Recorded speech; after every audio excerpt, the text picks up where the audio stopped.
मन तवाज़अ लिल्लाह फ़क़द रफ़अहुल्लाह औ कमा क़ाल नबी सल्लल्लाहु तआला अलैहि वसल्लम सदक़ रसूलुहुन नबियुल अमीनुल मकीनुल करीम व नहनु अला ज़ालिका लमिनश शाहिदीन वश्शाकिरीन वल्हम्दुलिल्लाहि रब्बिल आलमीन। मौला यस्सल्लि व सल्लिम दाइमन अबदन अला हबीबिका खैरिल खल्क़ि कुल्लिहिम वल हबीबुल्लज़ी तुरजा शफ़ाअतुहु बिकुल्लि हौलिन मिनल अहवालिल मुक़्तहमी। या रब्बी बिल मुस्तफ़ा बल्लिग़ मक़ासिदना, या रब्बी बिल मुस्तफ़ा बल्लिग़ मक़ासिदना, या रब्बी बिल मुस्तफ़ा बल्लिग़ मक़ासिदना वग़फ़िर लना मा मज़ा या वासिअल करम, वग़फ़िर लना मा मज़ा या वासिअल करम। इंतहाई अक़ीदत व मोहब्बत के साथ बारगाह रिसालत मआब सल्लल्लाहु तआला अलैहि वसल्लम ने अपनी अक़ीदत और अपने अक़ीदे का इजहार करते हुए जिस तरीके से मैं पढ़ाऊँ बआवाज़ बुलंद मेरे साथ दुरूद पाक का नज़राना अक़ीदत पेश करें। अस्सलातु वस्सलामु अलैका या रसूलल्लाह, अस्सलातु वस्सलामु अलैका या हबीबल्लाह व अला आलिका व अस्हाबिका या नूरल्लाह सल्लल्लाहु तआला अलैहि वसल्लम। मोहतरम सामिईन, आज माह ज़ुल्हिज्जा की 27वीं तारीख़ है और ये वो अय्याम है कि जिसमें हम सब बिलखुसूस आदलुल अस्हाब, इज़्ज़ुल इस्लाम, शौकतुल इस्लाम, शानुल इस्लाम, खलीफ़े दौम अमीरुल मोमिनीन सैयदुना उमर फ़ारूक आज़म रज़ियल्लाहु ताला अन्हु का ज़िक्र खैर करते हैं और अपनी महफ़िलों को और मजलिसों को उनके ज़िक्र से सजाने की कोशिश करते हैं और उनकी बारगाह में खिराज मोहब्बत पेश करते हैं। इसी मुनासबत से आज इस हफ्तावारी इज्तिमा में हमने इस इज्तिमा को खलीफ़ा दौम अमीरुल मोमिनीन सैयदुना उमर फ़ारूक रज़ियल्लाहु ताला अन्हु की तरफ मंसूब किया ताकि उनकी बारगाह में हम खिराज मोहब्बत और खिराज अक़ीदत पेश करें और अल्लाह रब्बुल इज़्ज़त उनके सदक़े दुनिया में भी और आखिरत में भी हमें शादो आबाद फरमाए और अल्लाह रब्बुल इज़्ज़त इस मजलिस को, इस इज्तिमा को हमारे लिए और हमारे मरहूमीन के लिए ज़रिए नजात, मग़फ़िरत याफ़्ता और बशारत याफ़्ता लोगों का ज़िक्र करने से अल्लाह रब्बुल इज़्ज़त उसकी बरकतों से हमको मालामाल फरमाता है। बल्कि नबी करीम सल्लल्लाहु तआला अलैहि वसल्लम ने तो एक जगह इरशाद फरमाया कि तुम अपनी मजलिसों को मुझ पर दुरूद पढ़कर और मेरे उमर के ज़िक्र के ज़रिए उसको सजाने की कोशिश करो। यानी तुम्हारी मजलिसें जहाँ जहाँ सजे उसमें ऐसा वक्त भी आए कि आप मुझ पर दुरूद भी पढ़ो और उस महफिल को मेरे उमर के ज़िक्र से सजाया करो। और यकीनन सैयदुना उमर फ़ारूक रज़ियल्लाहु ताला अन्हु की सीरत पढ़ने से अल्लाह रब्बुल इज़्ज़त हमें ज़िंदगी गुजारने का सलीका नसीब फरमाता है।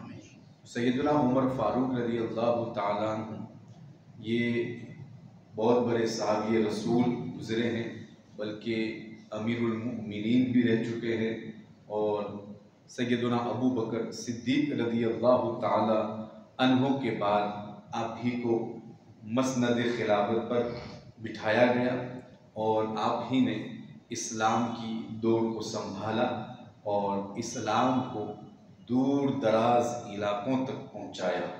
ये सैयदुना उमर फ़ारूक रज़ियल्लाहु ताला अन्हु का ये एक अज़ीम मनसब है जो अल्लाह रब्बुल इज़्ज़त ने आपको अता फरमाया। उनकी सीरत अगर हम तफसील से बयान करें तो कई ज़िंदगियाँ दरकार हैं।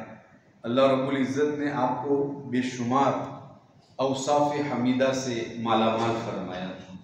नबी करीम सल्लल्लाहु ताला अलैहि वसल्लम भी आपसे बड़े राज़ी थे और अल्लाह रब्बुल इज़्ज़त भी आपसे बड़ा राज़ी था। आपको फ़ारूक कहा जाता है और इस तरीके के दूसरे न जाने कितने ऐसे अलक़ाब हैं जो आपके लिए हैं, और कुछ अलक़ाब तो ऐसे हैं जो आपको बारगाह रिसालत से अता किए गए। फ़ारूक का लक़ब भी आप देखें ना, उमर फ़ारूक, फ़ारूक आज़म, उमर फ़ारूक, ये क्या है?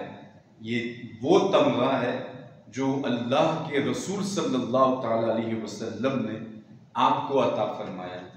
इस तरीके के और भी बेशुमार फ़ज़ाइल और फ़जीलतें आपकी सीरत में हमें मिलते हैं। मैं सबसे पहले तो आपसे यही गुजारिश करूँगा, अगर मौका मिले ना तो सैयदना उमर फ़ारूक की सीरत का मुताला ज़रूर करें।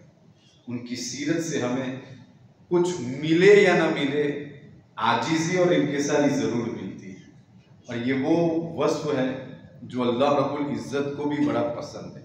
यही वजह है कि मैंने आज नबी करीम सल्लल्लाहु ताला अलैहि वसल्लम के उस फरमान को मैंने अपना मौज़ू सुखन बनाया, क्योंकि ये चीज़ हज़रत उमर की सीरत में बहुत ज़्यादा मिलती है, आजिज़ी और इंकिसारी। इतने बड़े मनसब पर फाइज होना, कितना बड़ा मनसब और किस कदर अजीम औसाफ के मालिक हुए। अगर हम सीरत पढ़ें तो हमको पता चले कि उमर फ़ारूक किस शख्सियत का नाम है। अल्लाह रब्बुल इज़्ज़त ने आप पर कितना करम फरमाया, अल्लाह रब्बुल इज़्ज़त ने आप पर कितना फ़ज़ल फरमाया। अगर उनकी फ़जीलतों को बयान करें तो हमारी ज़िंदगी तो ख़त्म हो सकती है, उमर फ़ारूक की फ़जीलत ख़त्म नहीं हो सकती। जिनका ज़िक्र आसमानों में होता हो, जिनका ज़िक्र कुरान से पहले जो किताबें आई उसमें होता हो, जिनका ज़िक्र खुद मेरे मुस्तफ़ा करीम के लबों पर हो, जिनके ज़िक्र के हवाले से खुद रब्बे कदीर ने ये एहतिमाम फरमाया। बल्कि रिवायतों में आता है जन्नत में एक दरख्त है, उस पर जितने भी पत्ते हैं उन सब पत्तों पर लिखा है, कोई पत्ता ऐसा नहीं है कि जो लिखावट से खाली हो और उस पर यह किताबत न की गई हो। उसमें हर पत्ते पर लिखा है मोहम्मद अल्लाह के रसूल हैं, अबू बकर सिद्दीक है, उमर फ़ारूक है, उस्मान ज़ुन्नूरैन है, अली अल मुर्तज़ा है। ये नबी करीम सल्लल्लाहु ताला अलैहि वसल्लम के फरमान से मिलने वाली एक नबी करीम सल्लल्लाहु ताला अलैहि वसल्लम के उस सहाबी के लिए एक छोटी सी फजीलत है। इस तरीके से और भी बहुत सारी चीज़ें अगर हम उनको पढ़ें ना तो दिल बाग बाग हो जाता है, लेकिन सब पर गुफ्तगू हो नहीं सकती। इसलिए मैंने आज आजिज़ी और इंकिसारी के हवाले से कुछ गुफ्तगू करने का इरादा किया है। आजिज़ी और इंकिसारी कहीं पर भी हो, अल्लाह रब्बुल इज़्ज़त को बहुत पसंद है। हर एक बंदे को हमेशा तवाज़ु इख्तियार करनी चाहिए, चाहे वो कितने बड़े मनसब पर क्यों ना हो। हालांकि ये मनासिब और ये फ़ज़ाइल कई लोग ऐसे हैं कि जिनके लिए इतराने का सबब बन जाता है, तकब्बुर का सबब बन जाता है, लेकिन जो अल्लाह वाला होता है ना और जिसके दिल में अल्लाह का खौफ होता है ना, वो कभी भी ऐसे मनसबों की तरफ तवज्जो नहीं देता, बल्कि वो हमेशा आजिज़ी और इंकिसारी करता है और इसी में पूरी ज़िंदगी गुजार देता है। हज़रत उमर फ़ारूक को अल्लाह रब्बुल इज़्ज़त ने कितनी बुलंदियां अता फरमाई। आप देखें ना, कई कुरान की आयतें आपके हक में नाज़िल हुई, बल्कि आपकी शान तो ये है मुस्तफ़ा करीम की बारगाह में मशवरा पेश करते तो अल्लाह रब्बुल इज़्ज़त कुरान की आयत के ज़रिए उसकी तायीद भी फरमा देता। उमर सही कह रहा है। ये सैयदना उमर फ़ारूक रज़ी अल्लाह ताला अन्हु की शान है और अल्लाह रब्बुल इज़्ज़त ने आपको जो मकाम अता फरमाया, ये फ़ारूक देखें आप, फ़ारूक आज़म। आपको जब भी याद किया जाता है तो फ़ारूक आज़म, ये फ़ारूक आज़म क्या है? आपको ये लक़ब अल्लाह के रसूल से मिला और उसके बाद ये लक़ब इस कदर मशहूर हुआ कि आज पूरी दुनिया में आपको फ़ारूक आज़म कहा जाता है। दुनिया तो छोड़ दे, एक मरतबा नबी करीम सल्लल्लाहु ताला अलैहि वसल्लम की बारगाह में हज़रत जिब्रील हाजिर हुए थे। गुफ्तगू चल रही थी कि उतने में हजरत उमर फारूक आए। हजरत जिब्रील ने पूछा, या रसूल अल्लाह, ये आपके भाई उमर फारूक तो नहीं है?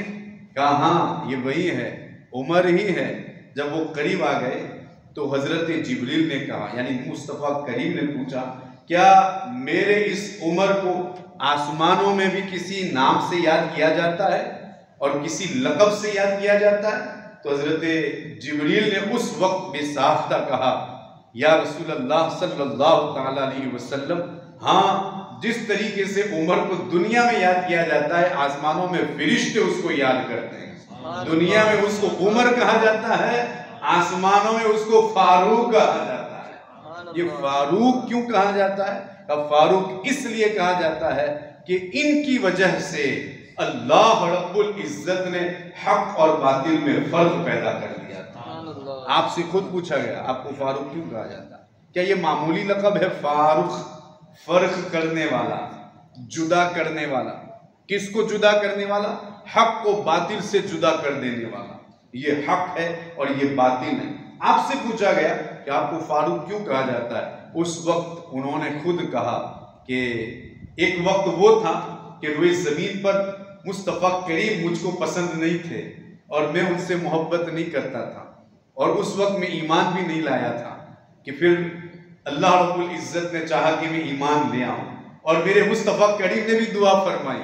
इसीलिए आपको मुराद रसूल भी कहा जाता है और मतलूब रसूल भी कहा जाता है। खुद मेरे मुस्तफ़ा करीम ने अल्लाह रब्बुल इज़्ज़त से उमर फारूक को मांगा। अल्लाह रब्बुल इज़्ज़त ने आपको ये तौफीक अता फरमाई कि जिस वक्त आप दार अरकम में थे और सारे मुसलमान उस वक्त छुप कर रहते थे, मैं भी तो खुद निकला था उनको मिटाने की खातिर, तलवार नंगी लेकर, ताकि मैं इसको ख़त्म कर दूं। और ये जो कुछ वावेला मचा है ना, ये शोर मचा है, ये आबाई दीन को मिटाने के हवाले से और फिर जाने के हवाले से जो चर्चे हो रहे हैं ना, वो सब खत्म हो जाए। तो उस वक्त सबसे पहले जब मैं रास्ते से गुजर रहा था तो मुझसे कहा गया कि पहले अपनी बहन की खबर लो। बहन के पास गया, जो पूरा वाकया और पूरा किस्सा है आपके ईमान लाने का, आप उसको जिक्र करते। कहा ये सब कुछ करने के बाद मैं दारे अरकम की तरफ रवाना हुआ कि यहाँ तक के सुराख में से सहाबा ने मुझको देख लिया। तो लोगों ने जब मुझको देखा तो वो घबराए और कहने लगे कि उमर आ रहा है, अब उमर आ रहा है। मैं दरवाजे पर पहुंचा तो सारे सहाबा दौड़ते हुए दरवाजे की तरफ पहुंचे। हजरत अमीर हमजा रज़ियल्लाहु ताला वो 3 दिन पहले मुझसे इस्लाम लाए थे। उमर फारूक कह रहे 3 दिन पहले मुझसे इस्लाम लाए थे। तो उस वक्त वो भी वहीं पर मौजूद थे। उन्होंने लोगों से पूछा, क्यों दौड़ रहे हो, क्या हुआ, क्या हादसा हुआ है? कहा उमर आ रहा है। कहा आने दो, अगर अच्छी नीयत से आ रहे हैं तो ठीक है, और अगर बुरी नीयत लेकर आ रहे हैं तो फिर उन्हीं की तलवार होगी। लेकिन चूंकि अल्लाह रब्बुल इज़्ज़त की मशीयत यही थी, अल्लाह रब्बुल इज़्ज़त की मर्जी भी यही थी, और खुद मेरे मुस्तफ़ा करीम ने मांगा था, तो अल्लाह रब्बुल इज़्ज़त ने आपको अता भी फरमा दिया। कहते हैं कि जब दरवाज़ा खटखटाया गया और दरवाज़ा खोला गया तो फिर कहते हैं कि उमर अंदर दाखिल हुए। मेरे मुस्तफ़ा करीम भी उठे और उमर की तरफ रवाना हुए। रिवायत में आता है कि मेरे मुस्तफ़ा करीम ने उनका ये कमीज का ये हिस्सा पकड़ा और कहा, उमर अब भी बाज नहीं आएगा? तो कहा, या रसूल अल्लाह, अशहदु अल्ला इलाहा इल्लल्लाह वहदहु ला शरीका लह व अशहदु अन्ना मुहम्मदन अब्दुहु व रसूलुहु। उसी वक्त में इस्लाम लाया। मेरा कलमा पढ़ना था कि इधर सारे सहाबा झूम उठे और उन्होंने नारा लगाया, यहाँ तक कि मुझे उस वक्त ये खुशखबरी भी दी गई कि इधर जमीन पर नारा लग रहा है, उधर आसमानों में भी उमर का चर्चा हो रहा। जब ये बातें हो चुकी तो उसी वक्त मैंने अपने आका से पूछा, हम मौत और हयात में हक पर नहीं है? हम मौत और हयात में हक पर नहीं है? कहाँ? मेरे मुस्तफ़ा करीम ने इरशाद फरमाया, उमर क्यों नहीं, तुम ही हक पर हो। जिंदगी में भी और मरने के बाद भी तुम्हारे सिवा कोई हक पर नहीं, यानी कौम मुस्लिम ईमान वाले यही हक पर है। तो उस वक्त उन्होंने कहा था, या रसूल अल्लाह, जब हक पर हैं तो फिर छुप कर रहने की क्या जरूरत है? आज ही निकलेंगे और काबे मुअज़्ज़मा के सहन में पहुंचेंगे और वहां जाकर हम लोगों को कहेंगे और लोगों को दिखाएंगे कि हम हक वाले हैं और हम हक पर हैं। कहते हैं कि मैंने जब ये कहा और इसरार किया तो फिर सहाबाए किराम का वो ज़म्मे गफीर वहां से निकला, और जब वो निकला तो उसकी शान ये थी, दो कतारें बनी थी, एक में आगे मेरे मुस्तफा करीम थे और उस कतार में अमीर हमजा थे, दूसरी जो कतार और लाइन थी उसमें मैं था। और जब हम कुफ्फारे मक्का के वहां पहुंचे, यानी काबा के सहन में जब कुफ्फारे मक्का थे, जब वहां पर पहुंचे, दो कतारें उन्होंने देखी जिसमें बीच में दुल्हा था, दुल्हा इस्लाम का दुल्हा, और फिर दो कतारों में एक में अमीर हमजा और दूसरे में मैं था।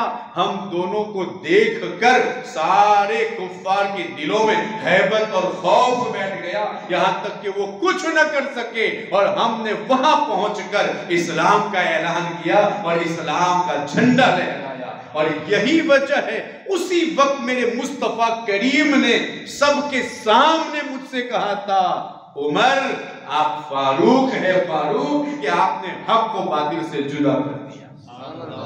किस कदर खिदमत और किस कदर रब तबारक व तआला ने आप पर फजल फरमाया। लेकिन इतने बड़े मनसब, अच्छा ये तो वो फजीलतें जो इब्तिदा में आपको मिली, अगर आप आगे आगे उनकी जिंदगी और सीरत पढ़े ना तो अल्लाह रब्बुल इज्जत ने आपको कितना नवाजा था।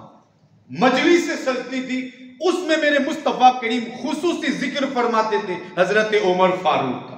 एक मर्तबा मजलिस सजी तो मेरे मुस्तफा करीम ने फरमाया कि उमर सिराजो अहलिल जन्नत, ये उमर कौन है? ये अहले जन्नत का आफताब है, जन्नतियों का आफताब। उमर फारूक को बहुत सारे फजाइल ऐसे हासिल हुए जिसमें आप सिर्फ और सिर्फ तने तन्हा हैं। कुछ फजीलतें वो हैं कि जिसमें दूसरे सहाबा भी शरीक हैं, कि जो इनको फजीलत हासिल हुई वो उमर फारूक को हुई, वो उमर फारूक को जो हुई वो दूसरों को हुई। लेकिन कुछ फजीलतें, बल्कि अगर उसको शुमार की जाए तो 20 से ज्यादा फजीलतें ऐसी हैं कि जिसमें उमर ही तन्हे तन्हा है। अल्लाह के रसूल ने और अल्लाह रब्बुल इज्जत ने उन चीजों में सिर्फ उमर ही को वो फजीलतें अता कर। आपकी अव्वलियात देखें और भी बहुत सारी चीजें।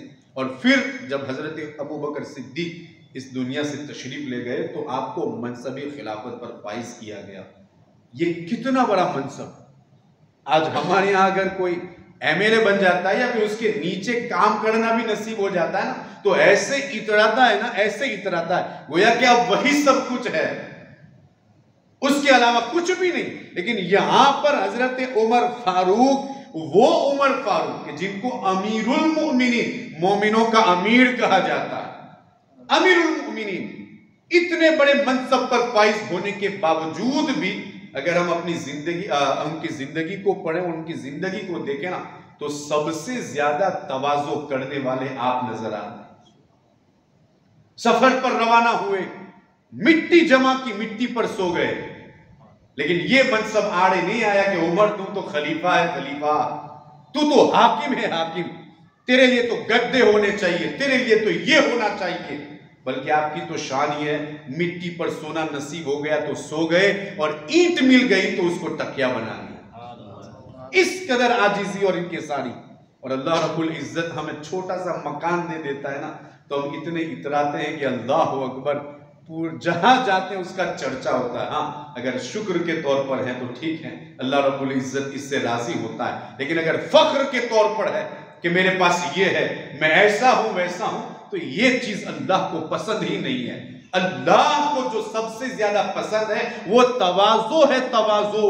अल्लाह को ये इतना पसंद है, इतना पसंद है कि जो भी तवाज़ो इख्तियार करता है रब तबारक व तआला उसको उतना ही बुलंद फरमा देता है।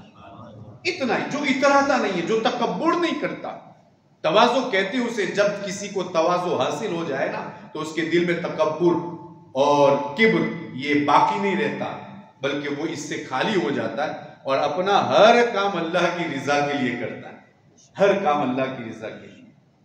कोई मनसब भी आड़े नहीं आता, और फिर वो इस तरीके से जिंदगी गुजारता है कि अल्लाह रब्बुल इज्जत उससे राजी होता है। आप अपनी जिंदगी में जो कपड़े पहनते थे ना, अगर हम उसका जिक्र करें तो रोना आ जाएगा, रोना। उनके कपड़ों का यह आलम था कि एक मर्तबा आपने जो कपड़ा पहना था तो सहाबे किराम भी मशवरा करने लगे कि उमर फारूक से कोई कहे कि अपना कपड़ा तब्दील कर ले, लेकिन किसी में हिम्मत नहीं होती थी कि उमर फारूक से जाकर इतना करें। मशवरा किया आपस में उन्होंने, सहाबा किराम भी मशवरे पर आ गए कि उमर फारूक से कहा जाए कपड़े बदल। इतने पेबंद लगे हैं उसमें, क्योंकि कपड़ा ये भी इतराने का एक सबब होता है। तो पेबंद पर पेबंद लगे कपड़े आप पहन रहे थे। सहाबा किराम ने आपस में मशवरा की कि उमर फारूक से कहा जाए कि आप खलीफा हैं तो आपको कपड़ा अब चेंज करना चाहिए। तो लोग मशवरा कर रहे थे, उन्होंने कहा कि उमर से कहे कौन? तो कहते हैं कि काम करते हैं, हज़रत मौलल मुस्लिमीन मौलाए कायनात मौलाए मुमिनीन हज़रत अली करमल्लाहु ताला वजहुल करीम से कहते हैं कि आप हज़रत उमर फारूक से कहें। कहते हैं सब सहाबा किराम हज़रत अली करमल्लाहु ताला वजहुल करीम की बारगाह में गए, कहा हम इसलिए आए हैं। उन्होंने कहा मैं नहीं कहूँगा, मैं इसलिए नहीं कहूँगा, अगर शरीयत के खिलाफ कोई बात होती तो अभी जाकर बोल देता, लेकिन ये बात कपड़ों की है तो कोई भी कर सकता है, इसमें मेरी कोई खुसूसियत नहीं है, मैं नहीं कहूँगा। फिर उन्होंने मशवरा दिया कि एक काम करें, आप हज़रत आयशा रज़ियल्लाहु ताला अन्हा के पास जाएं। जितने सारे सहाबा वहाँ पर गए, कहा कि उमर फारूक से आप कहें कि कपड़ा तब्दील कर लें, पेवन पर पेवन लगे। हालांकि ये वो शख्सियत है कि जिनके पेबंद लगे कपड़े पर भी हमारी जानें कुर्बान। कहते हैं कि हज़रत आयशा से कहा कि उमर फारूक रज़ियल्लाहु ताला अन्हु से कहें कि आप कपड़ा तब्दील कर लें, बहुत पेबंद लग गए। तो हज़रत आयशा सिद्दीक़ा रज़ियल्लाहु ताला अन्हा ने उनको बुलाया, कहा आप बैठी थी वहीं पर आप आए और दूर बैठे और सर झुका कर बैठे, उम्मुल मोमिनीन है ना, सर झुका कर बैठे और पूछा आयशा आप बताएं आपको क्या ज़रूरत है उमर की, कि आपने उमर को बुलाया, क्या बात हुई, कुछ हादसा हुआ? कहा हादसा कुछ नहीं हुआ, मशवरा सहाबा किराम के दरमियान हुआ था और उन्होंने मुझसे कहा है आपको बताने के लिए कि आप अपना कपड़ा तब्दील कर लीजिए, पेवन पर पेवन लगे हैं तो आप अपना कपड़ा तब्दील कर लीजिए। उस वक्त हज़रत उमर फारूक सर उठाते हैं और फिर कहते हैं कि मुझको वो कपड़ा दीजिए जो हुजूर अलैहिस्सलातु वस्सलाम ने पहना, जिस पर पेवन न लगा। हज़रत आयशा सिद्दीक़ा खुद रो पड़ती हैं और कहती है कि खुद मेरे मुस्तफ़ा करीम ने भी तो पेवन लगे कपड़े पहने। तो ये हज़रत उमर फारूक रज़ियल्लाहु ताला अन्हु की आजिज़ी और इनकिसारी कि कपड़ों पर पेबंद लगे होते हैं, लेकिन अल्लाह अकबर, अल्लाह रब्बुल इज़्ज़त ने आपको एक अजीम मनसब अता फरमाया। अगर चाहते तो अच्छे से अच्छा कपड़ा भी आप पहन सकते थे, लेकिन वो चीज जो जर्रा बराबर आपको आखिरत से दूर कर दे वो चीज आपको पसंद नहीं थी। आप हमेशा तवाज़ु और इंकिसारी करने वाले थे। आप वही कपड़ा पहनते थे जिसकी वजह से तवाज़ु पैदा होती थी, और सिर्फ इसीलिए कि अल्लाह रब्बुल इज्जत को भी ये लिबास बड़ा पसंद है। हुजूर खुद फरमाते हैं, हज़रत आयशा से बताया कि आयशा जब तक पेवन पर पेवन न लगे उस कपड़े को पुराना ना समझ। हमारे यहाँ होता है ना कि 2 हफ्ते पहने तो तीसरे हफ्ते उसको निकाल देना, उसको फेंक देना, उसको काम में न लाना, ऐसा नहीं। मुस्तफ़ा करीम तो फरमाते आयशा जब तक पेवन पर पेवन न लगे ना तो उसको पुराना ना समझ। अगर पेवन लगने के भी काबिल होना तो फिर तुम उसको इस्तेमाल में लाना, इसलिए कि ये अल्लाह की नियामत है। यही वजह है कि हमारे दीगर बुजुर्गान दीन के खिरकों को भी आप देख लें, बल्कि जिसकी बारगाह में हम महीने में 1 मरतबा या फिर 2 मरतबा हाजिरी देते हैं, अताए रसूल ख्वाजा मुईनुद्दीन चिश्ती रज़ियल्लाहु ताला अन्हु 12 शेर किलो यानी 6 किलो का जुब्बा, जब आप इस दुनिया से रुखसत हुए तो आपके जुब्बे का वजन ही 6 किलो था। ये कैसे हुआ था? कपड़ा भारी था, उस पर जवाहिरात लगे थे, मोती लगे थे? नहीं, पेबंद पर पेबंद लगने की वजह से आपका वो जुब्बा इस कदर भारी हो गया था। लेकिन आपने उसको पुराना ना समझा, उस पर पेबंद, अगर ताट मिल गई तो ताट लगा लिया, चमड़ा मिल गया तो चमड़ा लगा लिया। यही वजह है कि वो बहुत भारी हो गया और आप उसी को पहनते थे, क्योंकि पता है लिबास पाक और साफ होना चाहिए। पेवंद से खाली हो या ना हो, अल्लाह रब्बुल इज्जत को पाक साफ और पुराना लिबास बड़ा पसंद है जिसमें तकब्बुर पैदा नहीं होता। यही वजह है कि हमारे इब्तिदा से लेकर बल्कि मेरे मुस्तफा करीम से लेकर जितने भी अल्लाह वाले हैं उन्होंने हमेशा यही लिबास इख्तियार फरमाया, इसलिए ताकि अल्लाह रब्बुल इज्जत उनसे राजी हो जाए और उन्होंने इस पर अमल करते दिखाया। हज़रत उमर फारूक के हवाले से अगर हम दीगर सीरत की किताबों को पढ़ते हैं तो उसमें यह भी मिलता है कि एक मरतबा आपने ईद की नमाज के लिए निकलना था, तो कहते हैं कि आपने कहा कि जूते लाओ, तो उस वक्त अंदर से आवाज़ आती है कि उमर, जूते में भी इस कदर सीला गया है कि अब कोई जगह बाकी नहीं रही, अब वो भी इतना पुराना हो गया। ये हज़रत उमर फारूक की जिंदगी है, कितनी आजीजी और इनकिसार। बल्कि आप तो एक मर्तबा हम सब की जिंदगी को संवारने के लिए, हमारी तरबियत के लिए, हमारी तालीम के लिए किस कदर प्यारा जुमला इरशाद फरमाते। मुल्क शाम जब आपने सफर फरमाया, एक जगह ऐसी आई जहां पर ऊंट को पानी पिलाना था और वो बिल्कुल शाम से बिल्कुल करीब और एक शहर में जिसको फतह किया गया था। तो कहते हैं कि जहां तालाब आया, जहां पानी जमा था, उन्होंने अपने मोजे निकाले और उसको कंधे पर रख लिए और फिर अपना ये कपड़ा ऊपर किया और ऊंट को पानी पिलाने के लिए नीचे झुकाया और उसको पानी पिलाने लगे। तो हजरत अबू उबैदा बिन अल जर्राह वो साथ में थे। अबू उबैदा खुद बड़े सादा आदमी थे, ये वो सादगी रखने, सादगी इख्तियार करने वाले कि जिनकी सादगी पर खुद हजरत उमर फारूक ने आंसू बहाए थे। ये उस वक्त कहते हैं, देखिए किस कदर आजीजी और इनकिसारी होगी। कहते हैं कि अबू उबैदा बिन जर्राह उन्होंने कहा कि हुजूर, आपकी ये हालत शहर वालों के नजदीक मुझको पसंद नहीं है कि आप ये काम करें कि शहर वाले उसको देख लें तो फिर वो क्या कहेंगे और फिर वो कैसा कहेंगे और क्या सोचेंगे आपके बारे में, इसलिए मैं चाहता हूं कि आप ये काम न करें। आपने अपना सर उठाया और कहा कि हम लोग कुन्ना अज़ल्लल कौम, हम कौम में सबसे ज्यादा जलील थे, हमें इज्जत मिली है तो सिर्फ इस्लाम से मिली है। अबू उबैदा बिन जर्राह, मुझको बताओ तुम ये बात कर रहे हो कि उनको क्या अच्छा लगेगा और वो क्या सोचेंगे। उन्हें जो सोचना है सोचे और उनको जो कहना है कहे। उमर वही करेगा जो अल्लाह रब्बुल इज्जत को पसंद है।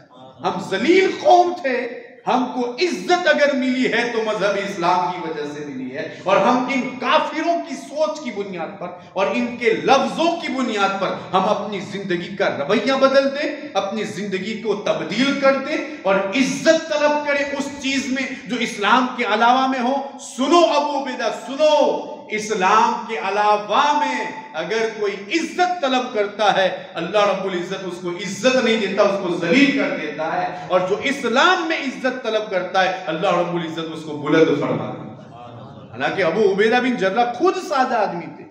हजरत उमर फारूक की ये भी आदत थी कि वो वक्तन फवक्तन जिस तरीके से रियाया की खबर लेते थे, वो गवर्नरों की भी खबर लिया करते थे।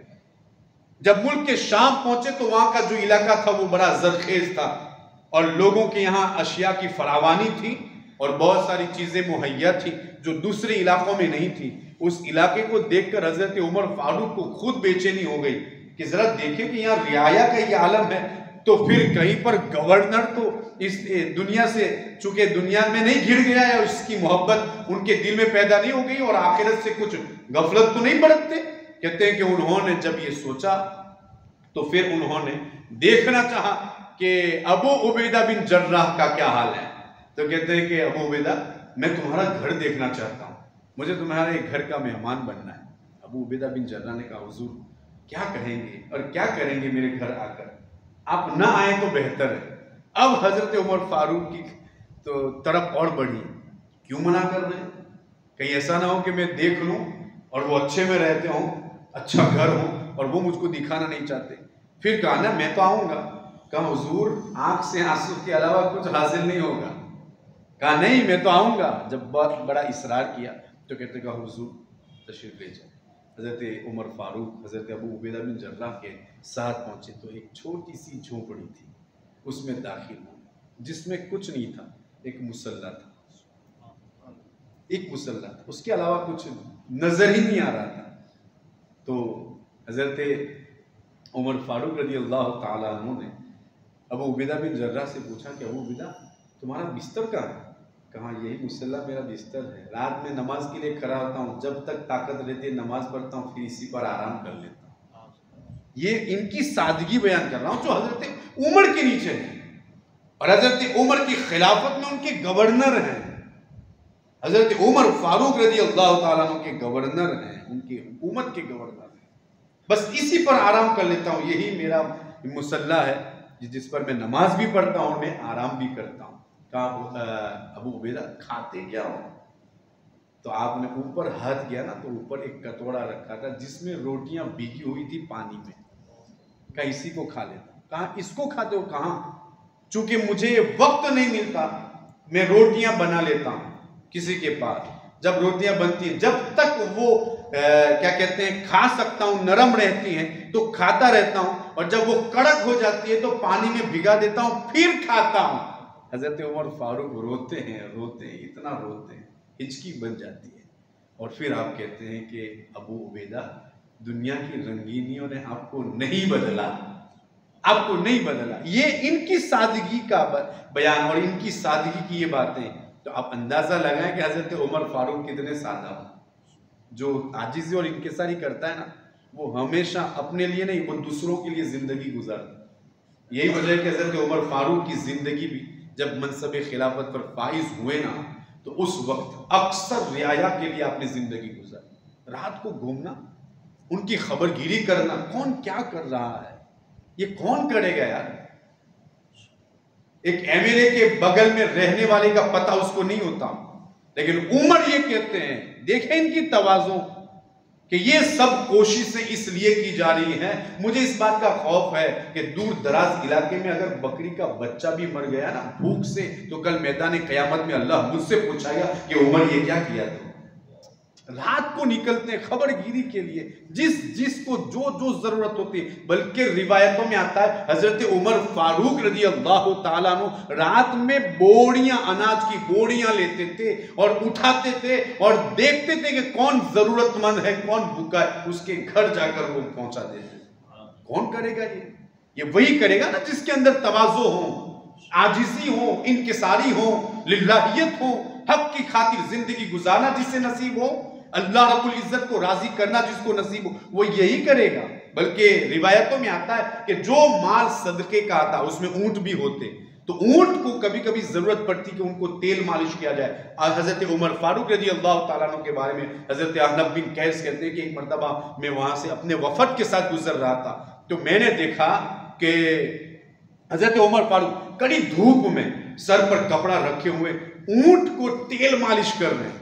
तो हमने कहा कि ये सदके के माल हैं, उम्मत के लिए हैं, तो ए वफद आओ ना, हम भी उसमें कुछ हाथ बटाते हैं ताकि हमारा भी उसमें हिस्सा हो जाए। जब हम वहां पर पहुंचे तो मैंने हजरत उमर फारूक से कहा, उमर आप तो खलीफा हैं और आप तो हाकिम हैं, आप कुछ अफराद को मुतय्यन क्यों नहीं कर लेते इस काम के लिए, और कुछ खादिम जो आपके हैं उसको क्यों नहीं कर लेते और उनको क्यों नहीं कह देते ताकि वो इस काम को कर लें। उस वक्त कितना प्यारा जवाब देते, अहनफ बिन कैस और मेरे अलावा कौम का खादिम कोई बड़ा है ही कौन?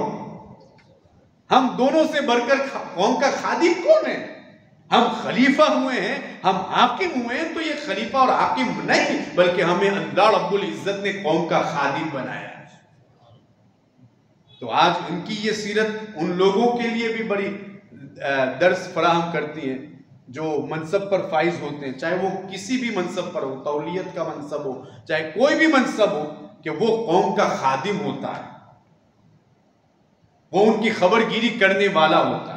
यही वजह है कि हजरत उमर फारूक रज़ी अल्लाह ताला अन्हु एक हाथ में बोरी उठाते थे, एक हाथ में तेल लेते थे और उसके घर जाते थे जिसके घर में खाना पहुंचा नहीं होता और भूख की वजह से बच्चे रोते होते और वो जरूरतमंद तलाश करता और फिर इंतजार में रहता था कि कहीं से खाना हो जाए, खाना नसीब हो जाए। उनके घरों में हजरत उमर फारूक खुद जाकर खाना देते थे, खिलाते थे, उनको तसल्ली देते थे। और फिर हमने एक रिवायत तो सुनी और बरसों से सुन रहे हैं कि हज़रत उमर फारूक ने खुद अपने हाथ से उस घर में जाकर आटा घोंदा भी है और बच्चों को खिलाया भी है और फिर उनको राजी करके अपने घर की तरफ रवाना हुआ। ये हज़रत उमर फारूक की सादगी है।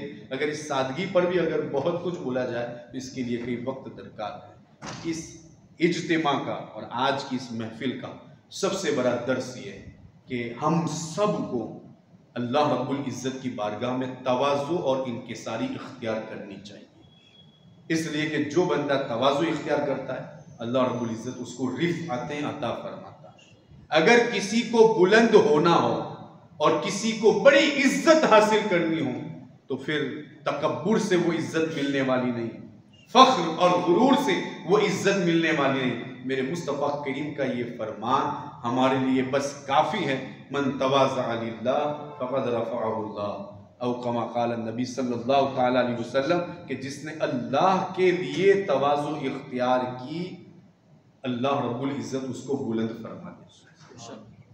हमारे यहाँ तो छोटी छोटी बातों पर झगड़े हो जाते हैं। मसलन एक दो बातें पेश करूँ, शादी में पहुँचे, कुर्सी न मिले तो हम तो वहाँ झगड़ा शुरू करते हैं। मुझको कुर्सी नहीं दी, मुझको यहाँ बिठाया गया, मुझको वहाँ बिठाया गया। ये वो बातें हैं जो हमें बदअमनी की तरफ ले जाती हैं। लेकिन अगर वही बंदा तवाज़ु इख्तियार करता है और इस तरीके से इनकिसारी से काम लेता है तो फिर वहाँ झगड़े नहीं होते, फसाद भी नहीं होता। वहाँ माहौल ये होता है कि उस बंदे से अल्लाह राज़ी होता है और वहाँ जितने भी होते हैं सब उसकी इज्जत करते हैं। तो ये आज की इस महफिल का दर्स और ये तालीम है कि अल्लाह रब्बुल इज़्ज़त से दुआएं भी मांगे, दुआएं करें कि अल्लाह रब्बुल इज़्ज़त हमें तवाज़ु वाली ज़िंदगी अता फरमाए, जो हमारे बुजुर्गान दीन का उनकी सीरत का एक अजीम हिस्सा रहा है कि जिसको अल्लाह रब्बुल इज़्ज़त खूब पसंद करता है, बहुत पसंद करता है। इतना पसंद करता है कि जब किसी में तवाज़ु आ जाती है तो अल्लाह रब्बुल इज़्ज़त उसी तवाज़ु के सदके उसके लिए जन्नत का ऐलान करता है कि तूने मेरे लिए दुनिया में तवाज़ु इख्तियार की, अब मैं अपने जिम्मे पर लेता हूं और मेरा ये हक है कि मैं तुम्हें जन्नत में आला दर्जा अता फरमाऊं। अल्लाह रब्बुल इज़्ज़त से दुआएं मांगी कि रब्बे कदीर हम सबको आजिज़ी और इनकिसारी वाली ज़िंदगी अता फरमाए। फ़ख्र, गुरूर, तकब्बुर, बुग़्ज़, हसद, कीना, इन तमाम बुरी बातों से हमारी हिफाजत फरमाए और तवाज़ु अता फरमाए हमें भी और हमारी नस्लों को भी। अल्लाह रब्बुल इज़्ज़त सबसे पहले मुझे इस पर अमल की तौफ़ीक अता फरमाए और जिन अहबाब ने इसे सुना है या सुनने वाले उन्हें भी अल्लाह रब्बुल इज़्ज़त तवाज़ु की असीम दौलत अता फरमाए। अस्सलामु अलैकुम व रहमतुल्लाह।